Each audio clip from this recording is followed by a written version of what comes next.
Avant de se tourner ensemble vers la parole de Dieu, spécifiquement ici, on l'a déjà fait avec toute la parole qui a été apportée tout au long du culte, mais nous allons nous pencher sur prendre le temps pour approfondir cette parole de Dieu, par laquelle le Seigneur peut nous donner la vie et la plénitude de son esprit.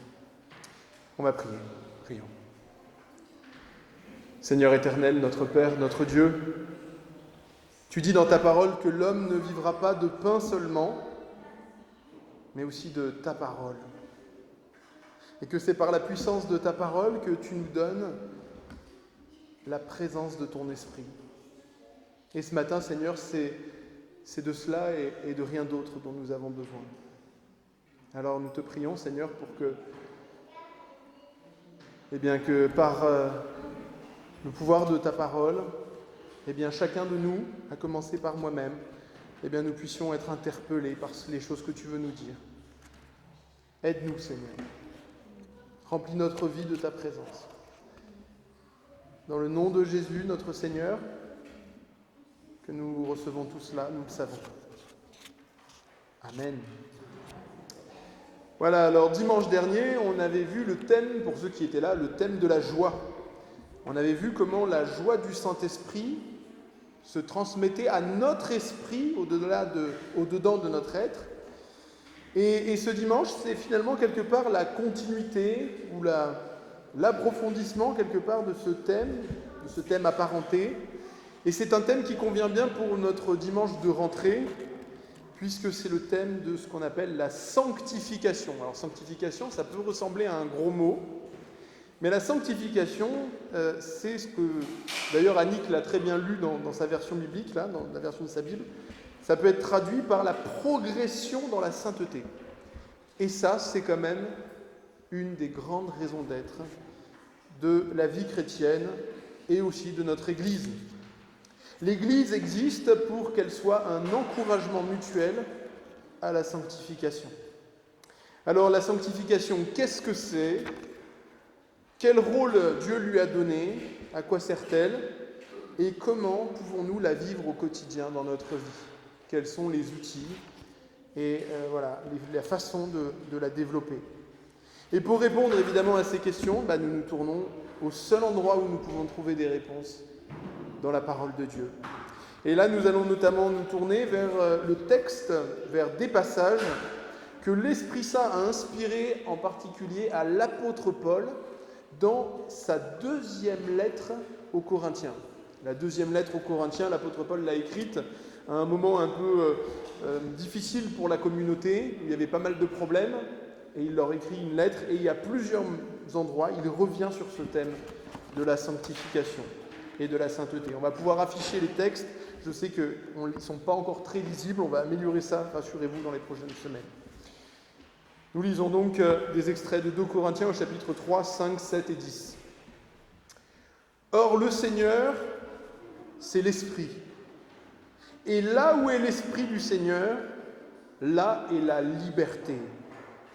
Nous tous qui sans voile sur le visage, contemplons comme dans un miroir la gloire du Seigneur, nous sommes transformés à son image, de gloire en gloire, par l'Esprit du Seigneur. » Puis il ajoute, quelques chapitres après, « Si quelqu'un est en Christ, il est une nouvelle créature. Les choses anciennes sont passées, et voici, toutes choses sont devenues nouvelles. » Il redit encore 2 chapitres après avoir exploré ce thème, il dit « Puisque nous avons de telles promesses, bien-aimés, purifions-nous de tout ce qui souille notre corps et notre esprit, et poursuivons jusqu'au bout la sainteté, c'est-à-dire la sanctification, dans le grec c'est le mot sanctification qui est utilisé, dans la crainte ou le respect, c'est le même mot, dans le respect de Dieu.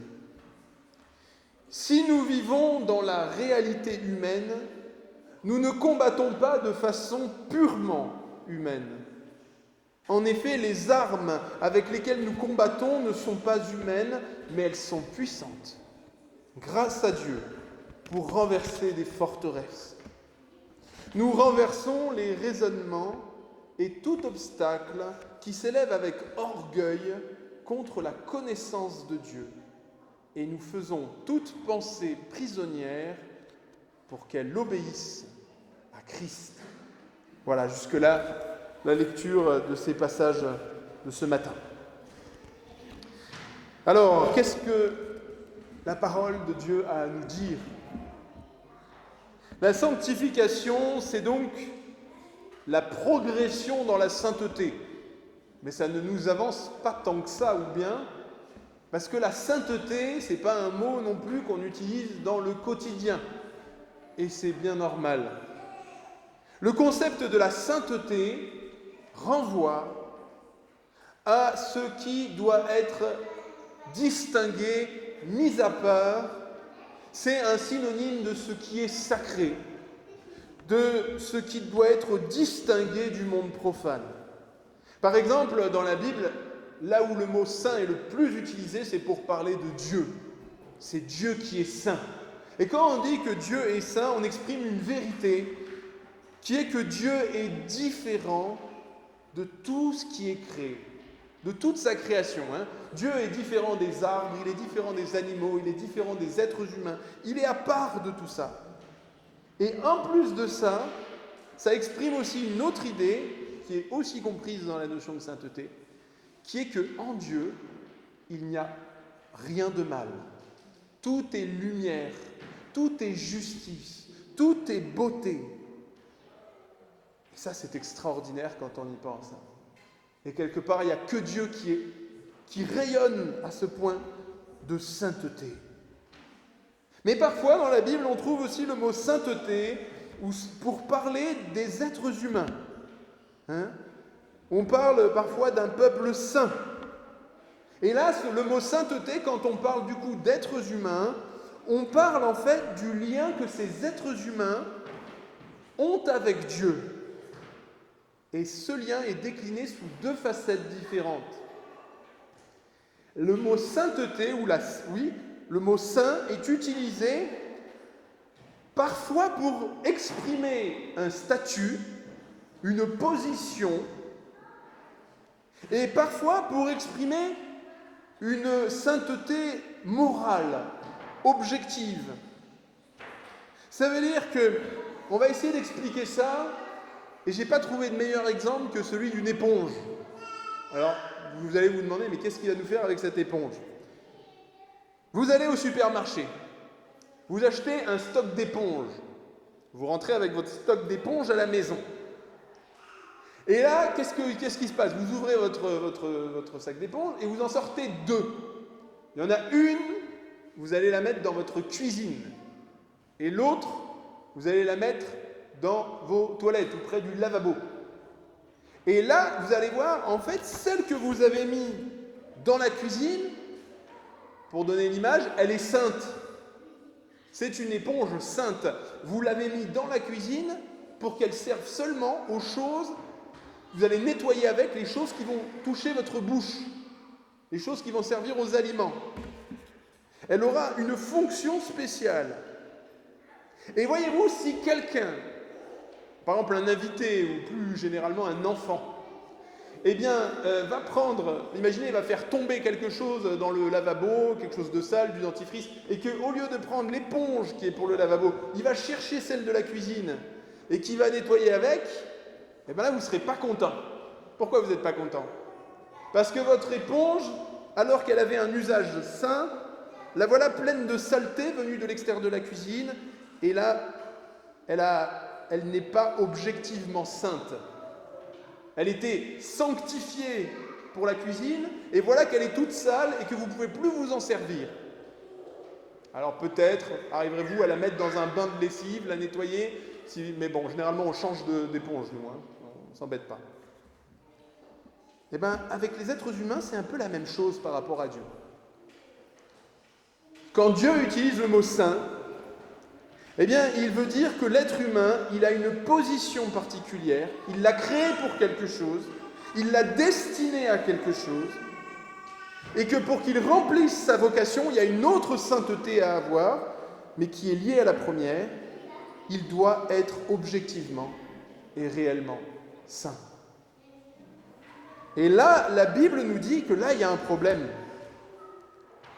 Parce que nous avons été créés à l'image de Dieu, pour être l'image de Dieu. Ça veut dire qu'en fait, quand Dieu nous a créés, il nous a créés pour que nous le reflétions, nous le représentions, que nous devenions un reflet de son amour, de sa justice, de sa beauté, de sa perfection. Mais la Bible enseigne que l'être humain est une créature comme le reste de l'univers, une créature abîmée, salie, souillée. Le mal a touché de façon, complète notre esprit, notre âme, notre corps, et tout ce que nous sommes est touché par ce qu'on appelle le péché. Et ce péché vient déformer l'image de Dieu en nous et rendre impossible, quelque part, que nous réalisions vraiment la vocation à laquelle Dieu nous avait destinés. Et pourtant, il y a quelque chose d'extraordinaire qui s'est produit dans l'histoire de l'humanité. C'est que Dieu a annoncé qu'un jour un homme viendrait et que lui, il serait saint pleinement. Et cet homme, vous le savez, vous l'apprenez peut-être maintenant, c'est Jésus de Nazareth, le Christ, le Messie, le Sauveur du monde. Et lui, non seulement il a restauré la véritable image de l'humanité, non seulement il a été capable de vivre à nouveau pleinement cette vocation d'image de Dieu, étant Dieu dans sa nature, mais étant aussi pleinement homme, et mourant pour nous, il a ouvert la possibilité et la capacité non seulement de recevoir le pardon et d'être accepté par Dieu, même si nous sommes encore sales, mais il nous a donné la possibilité d'être nettoyés et de pouvoir à nouveau vivre notre vocation d'image de Dieu. Et c'est ce qui fait qu'on comprend pourquoi dans le Nouveau Testament, comme dans l'Ancien Testament déjà, Dieu parle d'un peuple qu'il appelle le peuple saint. Parce que la sainteté, c'est l'identité du peuple de Dieu. C'est pour ça, par exemple, que l'apôtre Paul dit, à chaque fois qu'il commence une lettre, il dit à tous les saints qui sont à Colosse, ou à tous les saints qui sont à Thessalonique, à tous les saints qui sont à Corinthe. Et pourtant, à Corinthe, on l'apprend, et dans toutes les églises, il y a beaucoup de problèmes. Et les chrétiens sont très loin d'être parfaits. Mais pourtant, déjà, c'est leur identité profonde. C'est leur position, c'est leur vocation. Et l'apôtre Paul d'affirmer en même temps, par exemple en 2 Timothée, si quelqu'un se purifie des choses mauvaises, il sera alors un vase d'usage noble, saint, utile à son maître, prêt pour toute bonne œuvre. Il y a donc ces deux saintetés à vivre pour l'homme, et en fait la deuxième découle de la première. C'est parce que nous savons que nous sommes une éponge faite pour un usage noble que nous devons et que nous savons qu'il nous faut rester propre, sainte, utile à notre Maître et prête à toute bonne œuvre. Dimanche dernier, on avait vu la spécificité de la joie spirituelle que vit le chrétien. On avait expliqué que l'être humain, il est corps et esprit, et qu'on a aussi notre âme qui est entre les deux, qui fait la jonction entre notre corps et notre esprit. Et que quand le chrétien éprouve une joie, parfois il éprouve une joie qui n'est pas une joie humaine, qui n'est pas une joie charnelle, mais qui est une joie spirituelle, que l'Esprit Saint donne à l'homme en son esprit. Et on avait expliqué comment est-ce que, par notre conscience, par notre volonté, stimulés par l'Esprit Saint, notre âme et notre esprit pouvaient accueillir davantage cette joie et la vivre pleinement ou de façon plus grande. Eh bien, pour vivre la sanctification, pour vivre cette transformation, eh bien, c'est le même procédé, c'est la même chose. C'est en fait exactement le même processus. Et c'est pour ça que c'est important de comprendre que quand on parle de sanctification, de progression dans la sainteté, on ne parle pas de la même chose que de juste devenir une personne agréable, une personne gentille ou bien élevée. C'est pas exactement ça. Bien sûr, quand quelqu'un vit la sanctification, il devient plus doux, il devient plus vrai, il y a beaucoup de choses qui vont se changer. Et à cet égard, extérieurement, on dira, oui, c'est juste quelqu'un qui devient gentil, mais ça n'est pas la même gentillesse que la gentillesse charnelle des gens polis et bien élevés. Bien sûr, la gentillesse de ce monde est importante et c'est une bonne chose et c'est bienfaisant pour l'entourage et la société, mais la sanctification est quelque chose de beaucoup plus révolutionnaire. Quelque chose qui n'est pas de l'ordre de l'homme, mais quelque chose qui vient de Dieu et qui se transmet à notre esprit et de notre esprit à notre âme et à notre corps. La sanctification, c'est une révolution. C'est une révolution extraordinaire, mais une révolution à l'envers, on va dire, parce que c'est une révolution où nous cessons d'être notre propre tyran et nous laissons le vrai roi légitime régner sur nous. C'est le retour du vrai roi. C'est un processus spirituel qui se joue au plus profond de notre conscience, de notre esprit, dans la partie la plus intime et la plus spirituelle de notre être, où l'Esprit Saint lutte avec nous pour nous faire reconnaître de plus en plus que nous ne sommes pas le maître incontesté de notre vie, que c'est Christ qui est le Seigneur. Et c'est par la présence de l'Esprit Saint, par cette lutte que l'Esprit fait en nous, que petit à petit, en nous apprenant à lâcher les armes, eh bien l'Esprit Saint vient faire quelque chose d'extraordinaire. Il vient guérir petit à petit notre être. Il vient restaurer, parcelle par parcelle, l'image de Dieu en nous. Il enlève les taches. Et petit à petit, même encore sali, le portrait du Seigneur apparaît. Nous le savons, le fruit de l'Esprit, c'est l'amour, la joie, la paix, la patience, la bonté, la bienveillance, la foi, la douceur, la maîtrise de soi. C'est quelque chose d'extraordinaire. Oui, le monde peut extérieurement penser que finalement, c'est juste un développement personnel, mais ça n'en est pas un du tout. Je me souviens,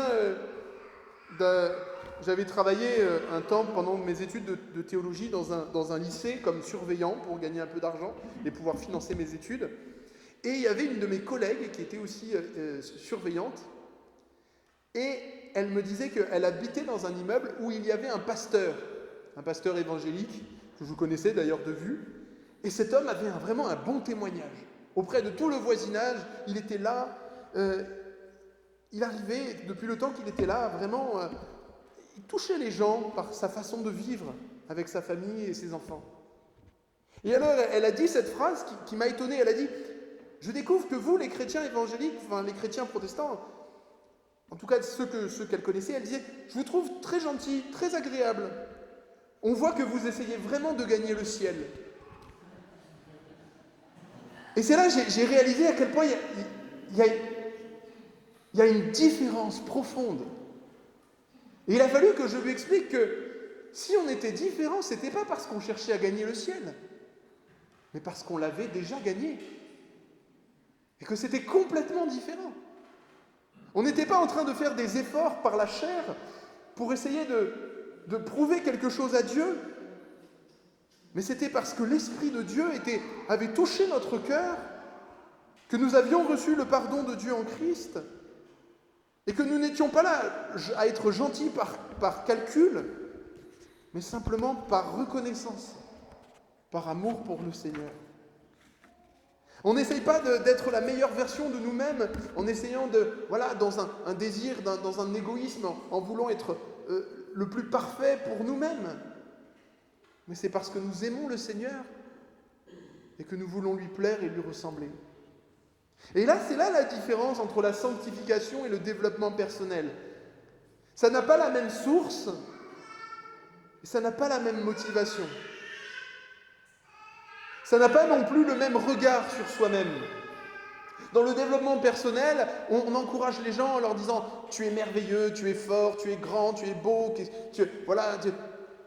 Alors que la façon qu'a le Seigneur de nous développer, de nous sanctifier, c'est parfois en nous faisant désespérer de nous-mêmes, en nous disant, où l'Esprit Saint nous montre, nous touche dans notre conscience, en nous montrant, en disant encore, et en même temps en nous montrant tout l'amour que Dieu a pour nous.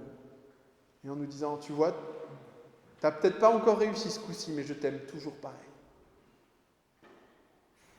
Et petit à petit, je vais te faire refléter le caractère de Dieu. Je vais te faire progresser sur le chemin pour vivre cette vocation que je t'ai donnée. Nous tous, dit l'Écriture, nous l'avons lu, nous contemplons comme dans un miroir la gloire du Seigneur. Nous connaissons Jésus, nous voyons Jésus, et nous sommes transformés à son image, dit le texte, de gloire en gloire par l'Esprit du Seigneur. Et ce qui est dingue, c'est que dans notre vie chrétienne, des fois, on peut le vivre un coup très fort, parfois à notre conversion, parfois plus tard, mais ça ne s'arrête jamais. Il y a des moments parfois de creux, ça peut arriver, mais quand on regarde en arrière, des fois on peut être reconnaissant parce qu'il y a quand même des choses qui ont bougé. Il y a des esclavages qui ont été abandonnés. Il y a des mauvaises habitudes, il y a des choses qui ont été déracinées. Le Seigneur, dans un chemin de repentance dans lequel il nous a fait marcher, nous a petit à petit fait renier le mal pour nous faire tourner vers le bien. Ça n'est jamais complet, mais il se passe quelque chose. La sanctification, c'est cet avant-goût que le Seigneur nous donne pour nous montrer la transformation que nous connaîtrons alors complètement dans le royaume de Dieu quand il reviendra. Je me souviens de quand j'étais pasteur ensuite, quelques années après, à Aix-en-Provence, une dame assez âgée s'était mise à fréquenter l'église. En fait, elle avait vu la porte ouverte, elle passait là, et un jour, elle est rentrée. Et elle s'est assise. Et quelques semaines après, en fait, il se trouve qu'elle avait commencé à mettre vraiment pleinement sa foi dans l'Évangile. Elle avait entendu les promesses de Dieu. Et elle y avait cru, aussi simplement que cela. J'ai eu l'occasion de la visiter, de discuter avec elle. Et quelques mois après, je reçois un jour un coup de téléphone de sa fille. Elle m'appelle un jour, cette fille, elle me dit « Vous savez, ma mère n'était pas celle que vous croyez. » Alors j'étais étonné, je lui dis « Mais qu'est-ce qu'elle voulait dire par là ?» Et elle m'explique que la mère qu'elle a connue, la femme qu'elle a connue pendant presque toute sa vie, c'était une femme toxique, contrôlante et rabaissante. Mais là, elle m'ajoute « Je vous appelle car je ne comprends pas ce que vous avez fait à ma mère. J'aimerais que vous m'expliquiez. Parce que je ne la reconnais plus. Qu'est-ce que vous lui avez fait ?» Et on n'a rien fait. Aucun être humain n'a fait quoi que ce soit, sinon l'œuvre de Dieu dans l'esprit de cette femme. La puissance du Saint-Esprit est une puissance de transformation, de guérison que le monde ne connaît pas. C'est une puissance spirituelle qui touche notre esprit au plus profond de notre être et qui a cette capacité de guérir les failles les plus graves, les blessures les plus profondes. Et quel témoignage pour le monde quand cela arrive. Mais il y a quelque chose qu'on doit comprendre, c'est que ça ne se fait pas absolument sans notre contrôle ou notre participation. J'aimerais bien pouvoir dire que le Saint-Esprit agit complètement à 100% tout seul dans notre sanctification. Parce que ça voudrait dire que dans ce cas-là, on peut s'allonger sur le lit, attendre, et puis... Mais, aussi curieux que ça paraisse, ça n'est pas ce que l'Écriture dit. L'Écriture dit « Recherchez la sanctification sans laquelle personne ne verra le Seigneur. » La première lettre aux Thessaloniciens dit « Nous vous en prions, frères, nous vous en conjurons au nom du Seigneur Jésus, marchez à cet égard de progrès en progrès. Vous connaissez les préceptes que nous vous avons donnés de la part du Seigneur Jésus. Alors ce que Dieu veut, c'est votre sanctification. » Avec toute l'explication de qu'est-ce qu'on doit abandonner et qu'est-ce qu'on doit acquérir. Et là, c'est vrai que honnêtement, De la même manière que quelqu'un qui vit cette transformation est un témoignage extraordinaire, de la même manière, quel contre-témoignage pour le monde quand quelqu'un se dit chrétien et que pendant des années, tout en se disant chrétien, il demeure égoïste, vantard, fier de lui-même, qu'il est toxique pour ses proches, qu'il abîme les relations, qu'il cause des divisions. Quel contre-témoignage pour ce monde. Et l'Écriture veut nous rappeler ce matin que ce n'est pas notre sanctification, ce n'est pas notre niveau de sainteté, si tant est qu'on peut le définir, qui nous sauve. Mais c'est le fait que nous sommes sauvés, que nous sommes pardonnés, que nous avons le Saint-Esprit en nous, qui fait que, où que nous en soyons dans nos blessures, qui font que peut-être on a beaucoup de choses à guérir, eh bien, que petit à petit, il y a une progression, il y a une guérison, il y a une transformation. Celui qui peut-être a grandi vraiment dans un milieu très compliqué, qui part avec beaucoup d'addictions, qui 40 ans après, il y aura peut-être encore beaucoup de combats, peut-être qu'il y aura encore des addictions, peut-être qu'il y aura encore des choses. Mais combien déjà de victoires et de guérisons aussi. Il n'est pas possible que quelqu'un ait reçu l'Esprit de Christ et que l'Esprit de Christ ne conteste pas avec l'Esprit du croyant. Ce n'est pas possible. Et c'est pourquoi l'apôtre Paul dit en Romains chapitre 8, « Si quelqu'un n'a pas l'Esprit de Christ, il ne lui appartient pas. » Mais par contre, si vous avez l'Esprit Saint, alors faites disparaître vos façons de faire égoïstes. En effet, tous ceux que l'Esprit de Dieu conduit sont enfants de Dieu.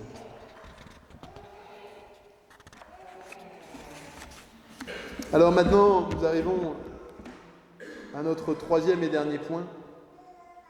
Comment vivre la sanctification au quotidien ? Et je vous l'ai dit, c'est un mystère de l'Esprit, de l'œuvre du Saint-Esprit dans nos vies. Comme toutes les choses qui sont spirituelles, c'est compliqué des fois de pouvoir tracer facilement, clairement une limite ou de le discerner complètement.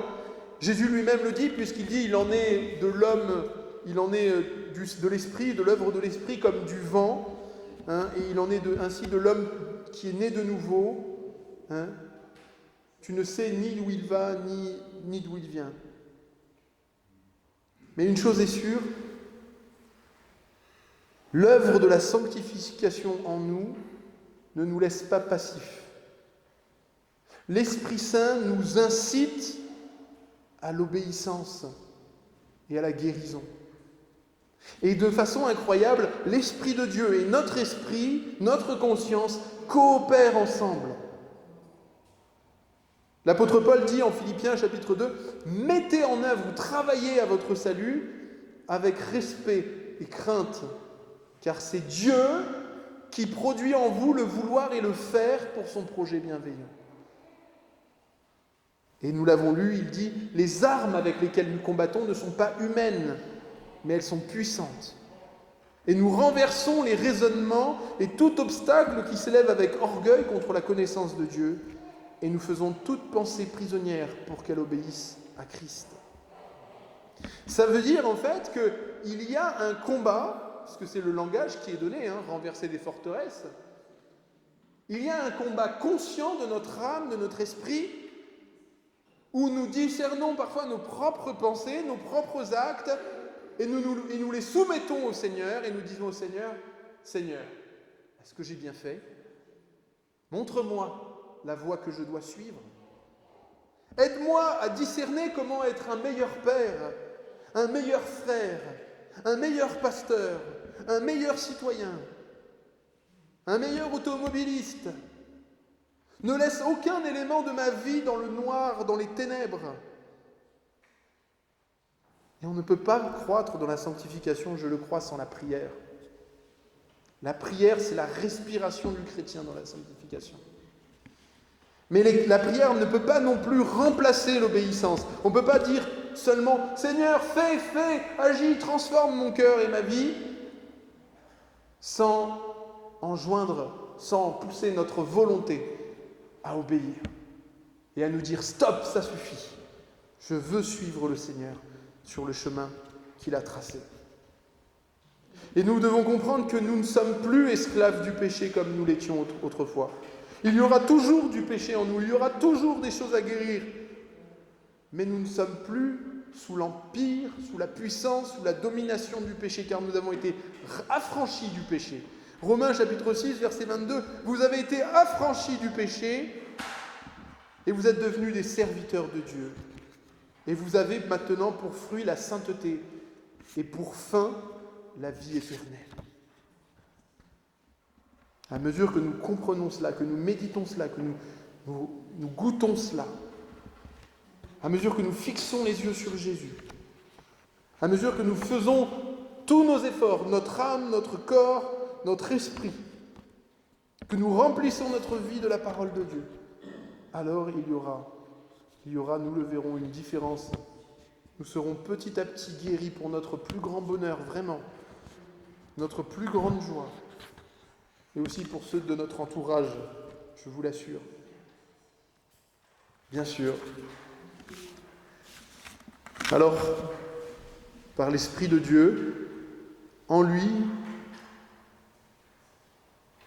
laissons le Seigneur, par son Esprit, purifier notre être. Baissons les armes et participons à son règne. Faisons mourir en nous tout ce qui est mauvais, tout ce qui est destructeur, tout ce qui n'est pas à la gloire de Dieu. Et motivés par notre amour pour notre Seigneur qui nous a rachetés, retrouvons la véritable liberté, celle de pouvoir faire le bien. Retrouvons notre véritable image. Restaurons notre identité avec l'aide de Dieu, celle d'être un enfant de Dieu à l'image petit à petit de son Père. Le Seigneur nous dit cette phrase, quelque part, je pense qu'elle résume, vous avez le droit de ne pas être d'accord, mais le Seigneur nous accueille tels que nous sommes. Puis il nous dit, deviens maintenant ce que tu es. Nous sommes encore à l'heure actuelle de l'eau boueuse, mais déjà notre Maître nous a posé sur sa table, prêt à être servi.